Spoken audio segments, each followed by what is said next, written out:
It's pretty clear to me, a crime scene expert, former police officer, 25 years of experience in law enforcement, let alone my private time, that the investigation that was done by the Carbondale Police into Mr. Varughese's death is a joke. The subsequent investigation performed by the private investigative firm and the second autopsy that the family paid for is far better than what the police provided. In going through the investigation, as well as the autopsy result, Mr. Varughese did not die from hypothermia. He may have suffered some cold, but the actual fact of the matter is, he was beaten so badly. That is the cause of his death. If Mr. Varughese had run into the woods like this Mr. Bethune claims happened during a slight altercation that he claims that he had, Varughese could have made a phone call. He had his phone. It was on his body.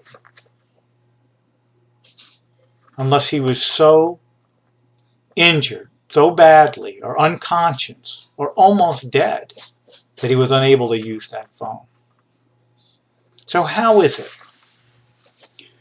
that the week that Mr. Varughese is laying in the woods, and his family's frantically trying to locate him, and they put up this reward for his safe return or information for him, this Mr. Jonathan Stanley comes forward, who has a checkered past himself, very similar to Mr. Bethune's. And he has information that leads the police to Mr. Varughese's body in the woods, battered and beaten. Now police want to call this an accident. Really? I think the police that worked on this case all need to go back to school. None of them have the intestinal fortitude to do what's right in this case. In fact, I hold in my hand a letter from the Carbondale Police Department, which I find to be an absolute insult to the family, written by Detective Brandon Weisenberger. His letter goes on to say, in one paragraph, which is maybe 4 sentences long, the opening sentence reads, "Firstly, on behalf of all my colleagues, I wish to express my deepest condolences to you, your family, and everyone else whose hearts continue to mend after Pravin's death." He goes into a couple other things about how police officers, how regrettable it is that police have to deal with these tragedies. And of course, it's true. I've knocked on the door of many, many families over the years when I was a police officer to discuss a loss. As a crime scene investigator, I can't even tell you how many dead bodies I saw, examined, photographed, and put in body bags. And every one of them leave a mark. But the one thing I would have never done as a police officer, ever in my life, and I find this to be an absolute insult, is this letter, is the rest of this letter of 4 paragraphs. And I'm not going to read it because it makes me sick to read it.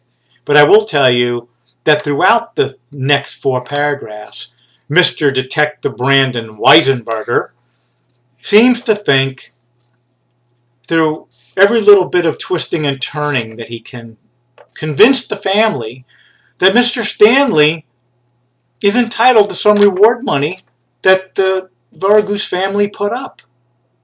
Well, I ask you, and I'm sure the family asked the police, because if I ever get an opportunity to ask Mr.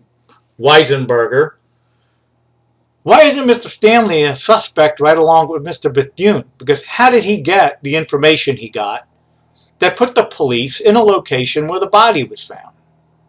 And then for them to be a spokesperson to help collect money is wrong.